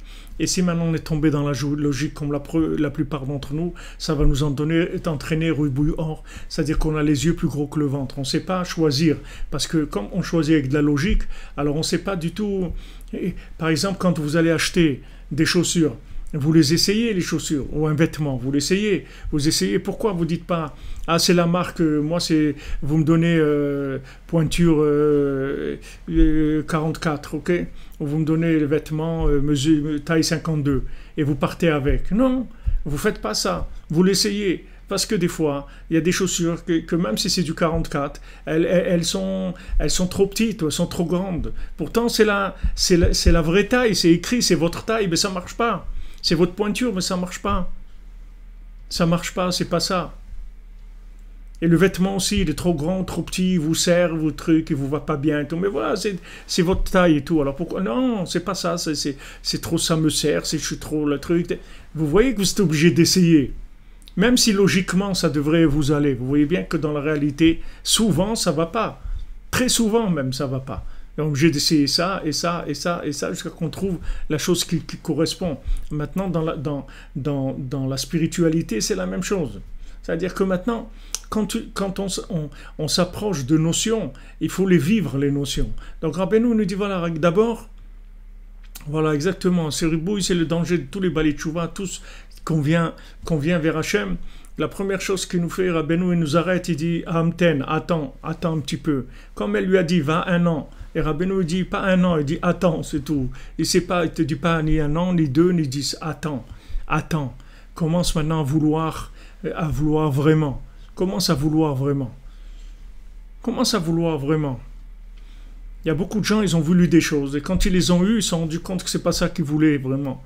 Ils ne veulent même pas se l'avouer, ils ne peuvent pas les vivre, c'est dur pour eux et tout. Combien de gens ils ont voulu venir en Israël, quand ils sont venus en Israël, après c'était tellement dur pour eux. Soit ils sont repartis sur Chas v'Shalom, soit ils ont commencé à dérailler complètement, à partir dans des trucs, à avoir leur cœur complètement connecté à la Tour Eiffel ou à la Statue de la Liberté, alors qu'ils sont à Yerushalayim, dans les lumières, les plus grandes lumières qui existent dans le monde, dans le cœur du monde. Le cœur du monde. Mais c'est bien beau de dire le cœur du monde. Il faut le vivre. De le dire. On est tous d'accord sur papier. De le vivre, c'est notre paire de manches complètement. Il faut le vivre. Donc sachez que chaque chose que vous voulez dans votre vie, elle se trouve chez vous. Oui, même la Shoah, ça vient d'Hachem, mon ami Besnaino. Même la Shoah, ça vient d'Hachem. Il y a eu beaucoup de choses dans le monde. Il y a eu des millions et des millions de morts dans le monde. C'est pareil avec la Shoah, des centaines de millions de gens qui sont morts dans le monde. Ça aussi, ça vient d'Hachem. Toutes les choses, tout ce qu'il y a dans le monde, ça vient d'Hachem. Il n'y a rien qui ne vient pas d'Hachem. Maintenant, pourquoi et toutes ces questions, on verra dans l'autre monde. Ici, on n'a pas besoin de questions, on a besoin de réponses. Ok, c'est-à-dire que maintenant, en fait, la situation dans laquelle je me trouve aujourd'hui, c'est la situation idéale pour moi. C'est-à-dire que tout est mesuré par rapport à ce que je suis aujourd'hui. Vous prenez par exemple les sphirotes. Aujourd'hui, on est dans la sphira de Tiferet chez Benetzar, d'accord? Donc c'est une mesure de Netzar, et c'est une mesure de Tiferet qui se trouve dans le Netzar. Maintenant, tout l'assemblement des sphirotes, les 49 formules des sphirotes, il y a tout dedans. C'est-à-dire chaque sphira, elle est avec l'autre. C'est-à-dire que si on ne peut pas rentrer par là, alors on rentre par là. Si on ne peut pas rentrer par là, on rentre par là. Ce sont toutes des formules. Et la meilleure formule pour chacun et chacun d'entre nous, c'est là où on se trouve aujourd'hui. Notre situation familiale, financière, confinement, santé, origine, tout ce que vous voulez. Tout dans le moindre détail, tout le contexte dans lequel on évolue, c'est le contexte idéal pour trouver Hachem vraiment. Le problème, c'est comme on a des films dans notre tête, alors on est en train de chercher d'autres choses, vous comprenez? Les gens, if I was a rich man, but you are a rich man. You are a rich man. If I was a rich man. Mais tu es déjà un rich man, qu'est-ce que tu veux? Tu crois que... Non, mais si... Moi j'ai envie de ça, moi j'ai envie de l'autre, moi j'ai envie de l'autre chose. Et, non, mais moi je voudrais ça, ah là là, si j'avais ça, allez... Mais attends, tu as tout ce qu'il faut. Où? Maintenant, là où tu es. Tu as tout adapté à ton niveau. Cherche là, la princesse, là où tu es aujourd'hui, tu vas la trouver. Mais cherche-la, accepte là où tu es aujourd'hui. Mais si maintenant tu es toujours dans si...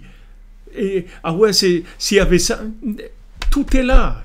Pourquoi tu es en train d'extrapoler dans quelque chose qui n'existe pas? Ah, si j'avais ça, alors j'aurais prié bien. Ah, si j'étais dans... Ouais, si j'étais dans une vraie communauté, j'aurais étudié plus. Si j'étais dans une yeshiva, alors j'aurais fait ça. Et si je fréquentais des gens bien, alors moi aussi j'aurais été bien. Mais arrête avec si. Toujours inventer du cinéma, que si je me trouvais dans tel film, alors ça serait bien. Mais c'est pas des films qu'on veut, c'est la réalité. La réalité, c'est ce que tu es aujourd'hui. C'est la réalité de ce que tu es aujourd'hui.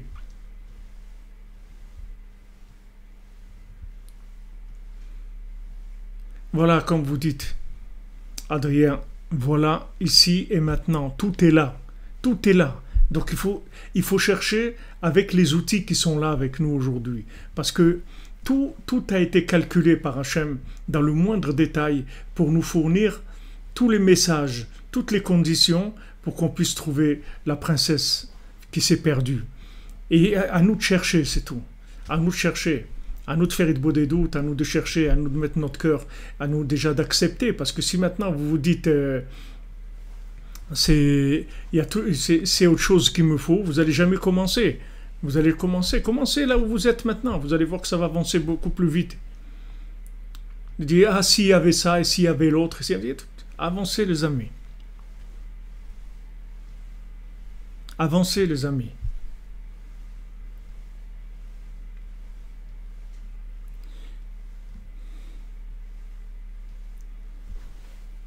Qu'est-ce que ça veut dire c'est le rêve qui fait avancer? Qu'est-ce que ça veut dire c'est le rêve? C'est le rêve qui fait avancer. C'est le rêve. C'est le rêve qui vient. Le rêve, c'est là où vous voulez avancer. Rêver, ça veut dire quoi? Ça veut dire que vous avez envie de progresser, d'accord? Mais pour progresser, accepter ce qu'il y a aujourd'hui, sinon ça ne s'appelle pas progresser. Ça veut dire vouloir autre chose. C'est pas ça le rêve. Le rêve, ça veut dire que vous voulez grandir, d'accord? Alors, il n'y a pas de problème. Vous arrivez à quelque chose d'extraordinaire, il n'y a pas de problème. Vous voulez maintenant, quelqu'un il rêve d'étudier 10 heures par jour. Ok, c'est très bien. Il dit, ah, je rêve, je rêve. Il dit, mais maintenant, combien de temps tu as de libre par jour? J'ai un quart d'heure de libre. Ce quart d'heure-là, tu étudies? Ah non, non, non, mais moi, ça ne m'intéresse pas, tu comprends? Ce qui m'intéresse, c'est 10 heures par jour. Mais c'est pas vrai. Ce qui t'intéresse, c'est rien du tout, oui. Ce qui s'intéresse, c'est le cinéma, c'est tout. Parce que si maintenant tu voulais étudier 10 heures par jour, ce quart d'heure-là, tu aurais un livre dans ta poche tout le temps. Et dès que maintenant tu as 2 minutes, 3 minutes, tu ouvres le livre, tu lis 2 mots et tu le remets dans ta poche. Ça veut dire que tu veux étudier 10 heures par jour. Mais maintenant, toi, tu veux des conditions, tu veux le film de celui qui étudie 10 heures par jour. Mais c'est pas 10 heures par jour que tu veux étudier. Et toute la vie est comme ça. Je vous ai donné un exemple.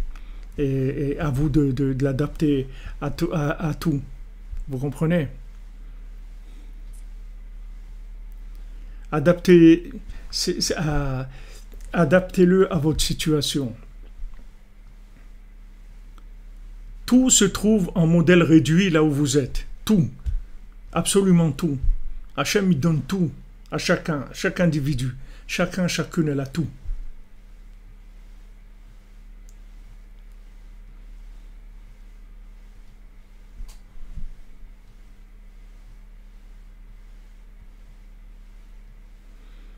On commence avec ce qu'on a.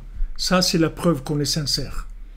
Maintenant, quelqu'un qui veut 10 heures par jour d'études, on a le droit de rêver à ça. Il n'y a pas de problème. Mais si votre rêve, il est vrai, il est lié avec une réalité, vous aurez trouvé déjà quelque chose qui correspond à ça dans votre vie de tous les jours, vous allez le faire. Et dès que vous allez le faire, vous allez voir que vous allez passer à un autre niveau, à un autre niveau, à un autre niveau.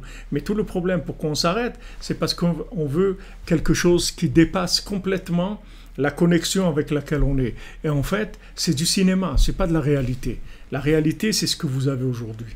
Acceptez ce que vous avez aujourd'hui et cherchez votre rêve en modèle réduit dans ce que vous avez aujourd'hui.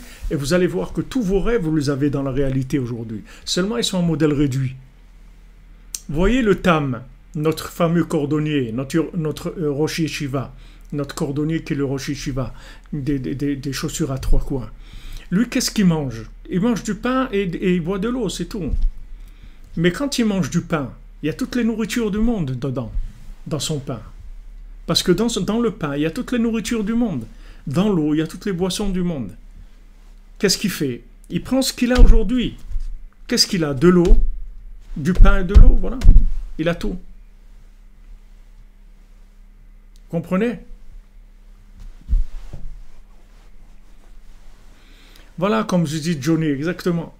Les gens, ils fixent la barre très haut pour faire semblant qu'ils cherchent. Mais en fait, ils ne cherchent pas. Parce que si tu cherches, tout se trouve chez toi.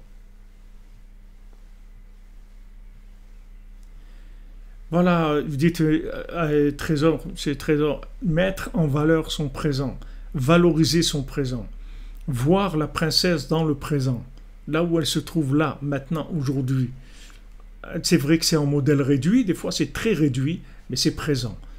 Et ce modèle réduit, ça ne vient pas parce que Hachem ne veut pas nous donner. C'est parce que c'est la seule chose qu'on peut. C'est sa chose qu'on peut. Comme un petit enfant, la seule chose qu'il peut prendre, c'est du lait. Et après, il peut prendre un petit peu des choses qui sont un petit peu moulues et trucs. Des compotes, des trucs comme ça. Et il ne peut pas manger un steak. Rabbi nous dit, tu peux pas donner de la viande à un bébé. Alors maintenant, il faut accepter. Il faut accepter, dans la joie, tout ce qu'il y a dans notre vie, tout ce qui se passe avec nous. Toutes mes conditions familiales, matérielles, tout. J'accepte tout parce que je sais que je suis dans les conditions idéales.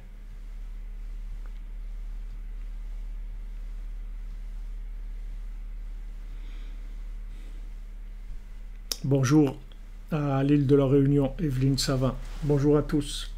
Voilà, regardez, on a ouvert un petit peu. On va Bezrat Hashem, on va Besiata Dishmaya, on va ouvrir plus. Et là, Ravram Ben Nachman, Donc, il nous donne des choses qui sont extrêmement profondes, mais on va les ouvrir petit à petit, vous comprenez? On ouvre petit à petit, Bezat Hashem.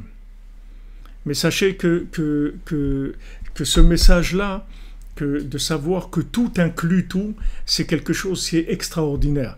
Quand vous avez compris ça, vous avez compris que vous avez tout, en fait. C'est pour ça qu'on dit, qu'est-ce que c'est un riche? C'est celui qui est joyeux de ce qu'il a. Parce qu'il est riche, Béhémet. Il est riche, seulement c'est réduit, c'est tout.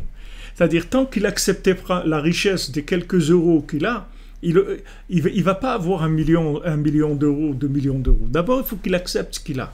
Et que ça, pour lui, son pain, son eau, c'est extraordinaire. Qu'il a de la joie de ça, qu'il est content de ça, qu'il remercie Hachem avec ça, qu'il sert Hachem avec ça. Et après, il va le servir dans la grandeur. Comme la Torah, elle dit, que tout celui qui étudie la Torah dans la pauvreté, il finira par l'étudier dans la richesse. Qu'est-ce que ça veut dire? Ça veut dire que maintenant, il ne dit pas « if I was a rich man ». Il n'attend pas d'être rich man. Il commence tout de suite déjà à se comporter comme un rich man. Tout de suite. Tu veux étudier la Torah? Ok. Combien de temps tu as par jour? Moi, j'ai pas beaucoup de temps. J'ai un quart d'heure. Ok, alors viens, un quart d'heure. On va voir ce que tu peux faire en un quart d'heure. Et tu vas voir que dès que tu vas prendre le quart d'heure, quelque temps après, ça va être une demi-heure, 1 heure, 2 heures. Et si vraiment c'est ça qu'il te faut, parce qu'il y a aussi des films, il y a des trucs qui sont des rêves, mais c'est inventé complètement. C'est ça qu'il te faut, tu verras que tu arriveras à ça, il n'y a aucun problème. Mais commence là où tu te trouves maintenant. Be'atzlacha, les amis. Que des bonnes nouvelles. Et demain, Bezrat Hashem, on continuera dans l'ouverture de ces notions-là que nous a dit Avraham el-Nachman. Que Hashem vous bénisse et vous protège. Et merci Hachem de nous avoir donné cette yeshiva de Rabbeinu qui nous accepte et qu'on arrive à avancer, Bezrat Hachem, avec la lumière du tzaddik qui apprend à nous connaître, qui nous apprend à nous connaître, à nous accepter comme on est, avec toutes nos merveilleuses qualités et tous nos défauts, à nous accepter et être joyeux de ça, Bezrat Hachem.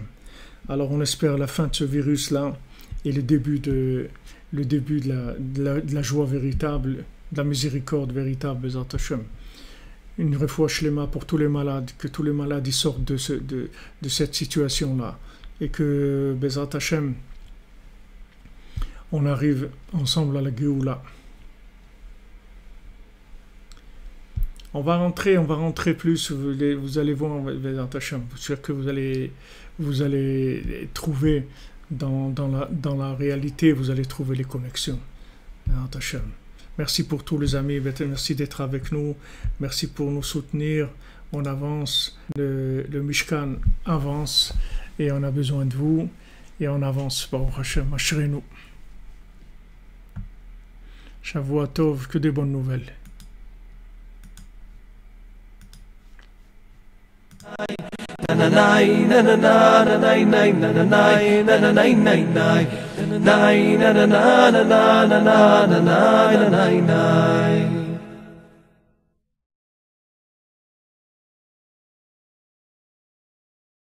קומי רוני רוני בלילה, רוני בלילה לראש השמורות. קומי רוני רוני בלילה, רוני בלילה לראש השמורות. קומי רוני רוני בלילה, רוני בלילה לראש השמורות. קומי רוני רוני בלילה, רוני בלילה לראש השמורות. איי איי איי